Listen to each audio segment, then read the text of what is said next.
What's up guys, welcome back to another Overanalyzing map video. Now today's map is one I find quite interesting as it takes place in the Black Ops 2 campaign.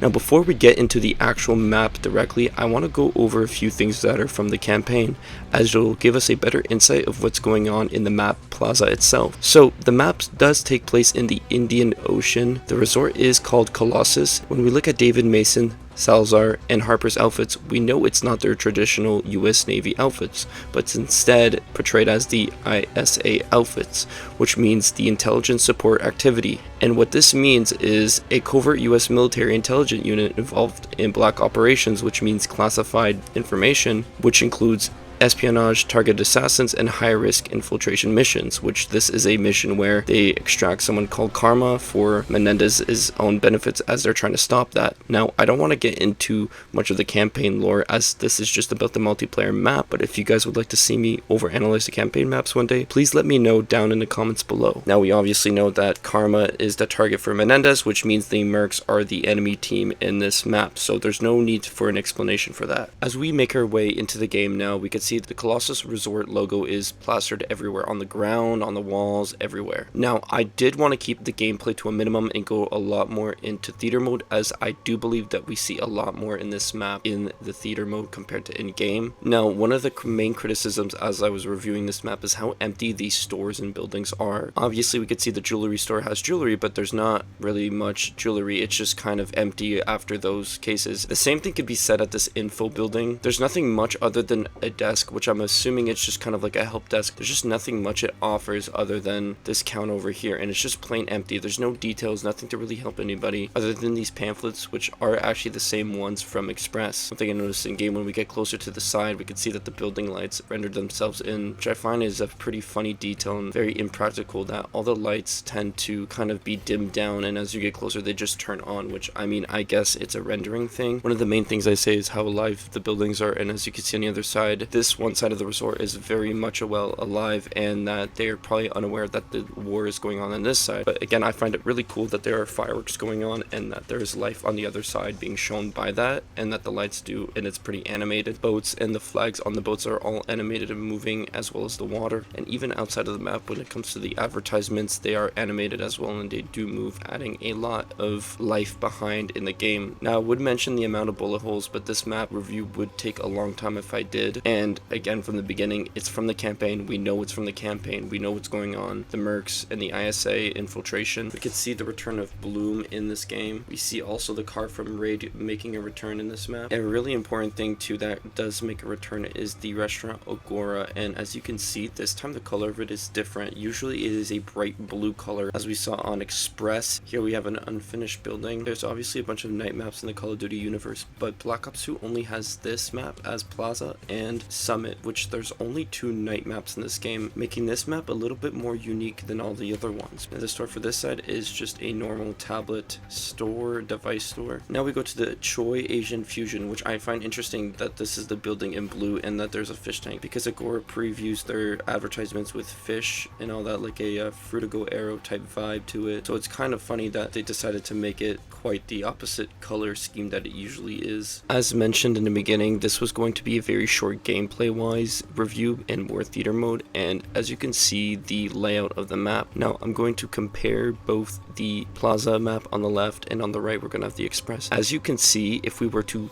kind of rotate the map for the same angle, it's the exact same map layout, and I think that this is a very good scheme and a very good idea, as these two maps very much relate to each other when it comes to the design wise, the path wise. And another thing too, and this map really shows it, the angle that we're sitting at, if you look at the left side, we see more dark and reddish orange colors, but on the right we have a bright white blue colors, meaning that we do see a return of the red versus blue type war. What I find very funny too is, if you didn't notice at the bottom at the windows in that building in the middle, is that each store also has a colored side. Each detail from the clothing, the lighting, is all respected to each side's color. Even when we go outside, we could see the advertisements are in red, and here it's bluish greenish. Now another cool thing I did pick up on is we could see the Dale's sign and the info sign are kind of dark in colors that are reddish orangish, but if we make our way to the Geely side, you can see that it's black, but it's also brighter. The fonts and the lighting is brighter. Even with the back constructed building, it's in blue. Now obviously we have the club in different lightings for each respected side, so as the cars, and most importantly the restaurant. And that's what I was saying, I was finding it funny that Agora has the opposite end of the colors, because this is more their vibe. Now you're probably wondering why I haven't went into the club yet. Now the club, I would say, has one of the most details in the game. As you can see, if we go through the tunnel from the red side, we can see the walls are already red. The railing for the stairs, once we enter the building, we can obviously see it's completely orange and blackish all the way to the middle. The same thing could be said for the other side, which bluish railings, bluish colors, same type of vibes, same type of coloring. What I find cool about the middle is that it respects both colors from each side and it mixes them all together. It's not a fellow overanalyzing video if we look at the impracticality. Now we know when we enter this building there's an upstairs area. There's 2 VIP areas with 2 doors on each side, except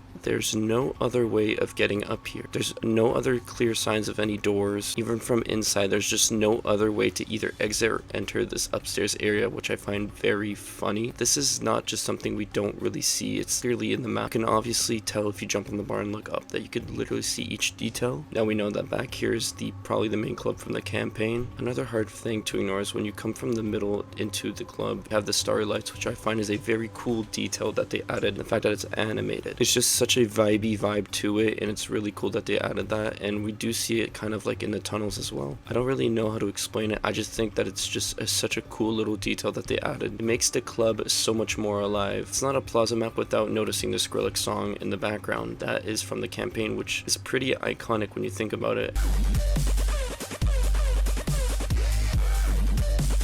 And I find what's really interesting is the map blue tunnel is very detailed compared to the orange one, as there's an elevator that does clearly show that there's another way of getting into the main plaza itself. And the orange tunnel doesn't really offer any other entrances other than these staff doors, and it's kind of more run down, more older. Compared to the blue side, there's advertisements, washrooms, and it's a lot more advanced in technology. Now obviously going out the map we could see that there is the staircase to going up to the plaza, but that's the only entranceway. Now there are tunnels on each side of the buildings, except there's no doors. You can assume that that's the elevator that we saw inside of the building. That's where it leads to, except on this side there's no such thing as an elevator, so it's just kind of like an impractical thing. Now when I was reviewing this map and I was going towards the middle, I did notice something over here on the side. There's nothing really special about this. We could just see more of like the lighting and the more of like inside of the club, but it doesn't offer anything new that we haven't seen. Now when I was looking at the stairs, there's a big gap under this spawn area where you can actually enter from under the map and explore. Yet again, kind of the same concept. There's nothing really special that is exclusive that you can see under the map. Now it's not a Plaza map without the fireworks, and I think that this is what this map's iconic for, is for the fireworks in the background. When you think about Plaza, you'll probably think about how it's just that one small detail that adds life to the map is those fireworks, because it's cool. It's something we can see in game. Now I like how they did add somewhat of details behind that we can't see, like the path that continues, little walk, which is a plus for this map, and the lightings and all that, so that's pretty cool. Now obviously the plaza itself, the back area here of the plaza is probably just one of the most simplest things that I don't think is something that needs to be dissected that much. The only thing I noticed a lot was the aquarium and the plaza bag from Express that we saw a lot, and I also noticed that these advertisements actually do have a voice coming out of it. Either way, I hope you guys enjoyed this video, and next week I'll be doing a map that a few of you have requested down in the comments below, and if you guys have any more maps you would like me to do, please let me know, and I will be doing DLC maps very soon, so do not worry about that. But I just wanted to get the main ones out of the way because I feel like they have more of a story compared to the DLC ones where they're more kind of like goofy and just kind of like